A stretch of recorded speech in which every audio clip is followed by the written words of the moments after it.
ഈശ്വമിശിഹായ്ക്ക് സ്തുതിയായിരിക്കട്ടെ. നോമ്പുകാലത്തിൻ്റെ 5-ാം ഞായറാഴ്ച തിരുസഭ മാതാവ് നമ്മുടെ വിചിന്തനത്തിനായിട്ട് നൽകുന്ന സുവിശേഷ ഭാഗം വിശുദ്ധ യോഹന്നാന്റെ സുവിശേഷം 8-ാം അധ്യായം 1 മുതൽ 11 വരെയുള്ള തിരുവചനങ്ങളാണ്.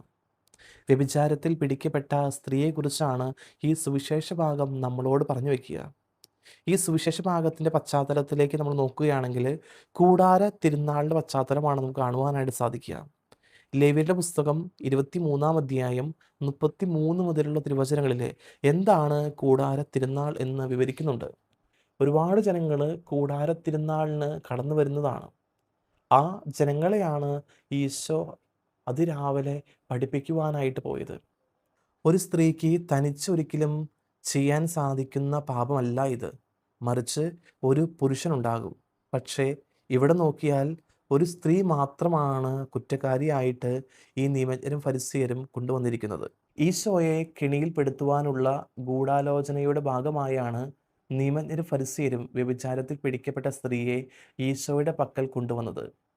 അന്നത്തെ രാഷ്ട്രീയ സാഹചര്യത്തിൽ വധശിക്ഷ നൽകുവാനുള്ള അധികാരം റോമൻ അധികാരികളിൽ മാത്രം നിക്ഷിപ്തമായിരുന്ന ഒന്നായിരുന്നു. അതുകൊണ്ടാണ് ഈശോയെ വിധിക്കാനായി പീലാത്തോസിന് മുമ്പിൽ യഹൂദർ കൊണ്ടുവന്നത്. എന്നാൽ വ്യഭിചാരത്തിൽ പിടിക്കപ്പെടുന്നവരെ കല്ലെറിയണമെന്നാണ് മോശയുടെ നിയമത്തിൽ കൽപ്പിച്ചിട്ടുള്ളത്. അവളെ കല്ലെറിയാൻ കൽപ്പിച്ചാൽ അത് റോമൻ അധികാരത്തിനെതിരായ ഒരു പ്രവൃത്തിയാകും. വിധിക്കാതിരുന്നാൽ അത് മോശയുടെ നിയമത്തിൻ്റെ ലംഘനമാകും.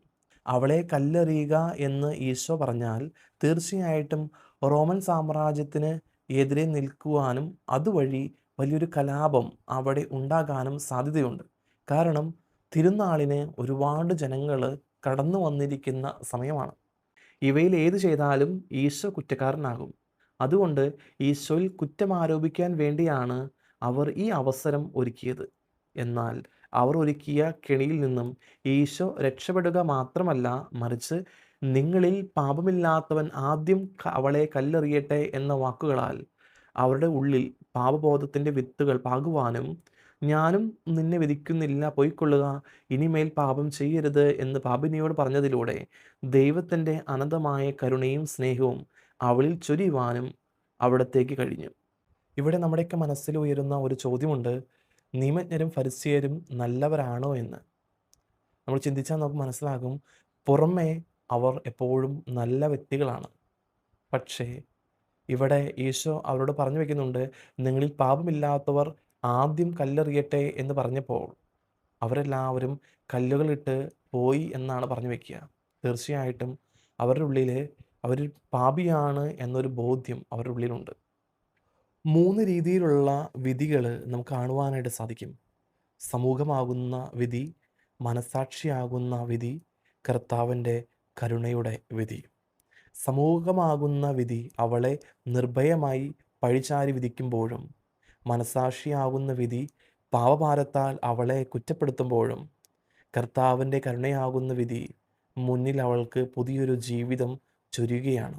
സമൂഹമാകുന്ന വിധിയിൽ ജനത്തിൻ്റെ വിധിവാചകവും വിചാരണയുമല്ല അവൻ നോക്കിയത്.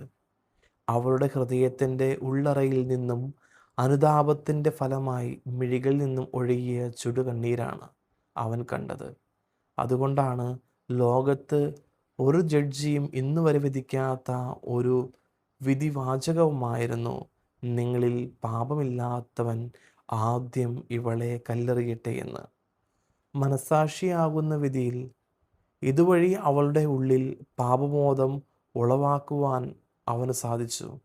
അതുകൊണ്ട് അവർ അവിടെ നിന്ന് പിൻവാങ്ങിയപ്പോൾ ഈശോ ഒരിക്കലും അവളോട് ചോദിച്ചിട്ടില്ല, എത്ര പ്രാവശ്യം നീ പാപം ചെയ്തു എന്ന്. ഒരു ആശ്വാസവാക്ക് മാത്രമേ ഈശോ ആ സ്ത്രീയോട് പറഞ്ഞോളൂ: മേലിൽ പാപം ചെയ്യരുത്, ഞാൻ നിന്നെ വിധിക്കുന്നില്ല എന്ന്. കർത്താവിൻ്റെ വിധി എപ്പോഴും തനിച്ചായിരിക്കുമ്പോഴായിരിക്കും. എല്ലാവരും പോയി കഴിഞ്ഞപ്പോഴാണ് ആ പാപിയായ ആ സ്ത്രീയോട് ഈശോ സംസാരിക്കുന്നത് തന്നെ. അതുപോലെ തന്നെ സുവിശേഷം നമുക്ക് കാണുവാനായിട്ട് സാധിക്കും, സമരിയക്കാരിയായ സ്ത്രീയോട് നട്ടുച്ചയ്ക്ക് ഈശോ സംസാരിക്കുമ്പോഴും ആ ശിഷ്യന്മാർ പോയതിന് ശേഷമാണ് ഈ സമരിയക്കാരിയായ സ്ത്രീയോട് ഈശോ സംസാരിക്കുന്നത്. ഈശോ മത്തായിയുടെ സുവിശേഷത്തിൽ 18-ാം അധ്യായം 15-ാം തിരുവചനം പറഞ്ഞു വയ്ക്കുന്നുണ്ട്, സഹോദരൻ തെറ്റു ചെയ്താൽ നീയും അവനും മാത്രമായിരിക്കുമ്പോൾ നീ അവനെ തിരുത്തണമെന്ന് പറയുക. അതുകൊണ്ട് ആരെയും ചെറുതാക്കാതെ അല്ലെങ്കിൽ ആരെയും ചവിട്ടിത്താഴ്ത്താതെ ആണ് ഈശോ എപ്പോഴും മറ്റുള്ളവരെ കറക്റ്റ് ചെയ്തുകൊണ്ടിരുന്നത്. നമ്മുടെയൊക്കെ ജീവിതത്തിൽ കർത്താവിൻ്റെ കരുണയുടെ വിധിയായിട്ട് നമുക്ക് മാറാം. ആരെയും കുറ്റപ്പെടുത്താത്ത, ആരെയും ദ്രോഹിക്കാത്ത, ആരോടും ദേഷ്യപ്പെടാത്ത, ആരെയും മുറിപ്പെടുത്താത്ത ഒരു കരുണയുടെ വിധിയായിട്ട്, എല്ലാവരെയും സ്നേഹിക്കുന്ന ഒരു നല്ല വ്യക്തിയായിട്ട്, പാപം ചെയ്തവനായാലും ആ പാപം ചെയ്തവൻ തെറ്റേറ്റു പറഞ്ഞ് നമ്മുടെ മുമ്പിൽ കടന്നു വരുമ്പോൾ അവനെ സ്വീകരിക്കുന്ന നല്ല മനസ്സുള്ള വ്യക്തികളായിട്ട് നമുക്ക് മാറാം. ദൈവം നിങ്ങളെല്ലാവരെയും സമൃദ്ധമായിട്ട് അനുഗ്രഹിക്കട്ടെ.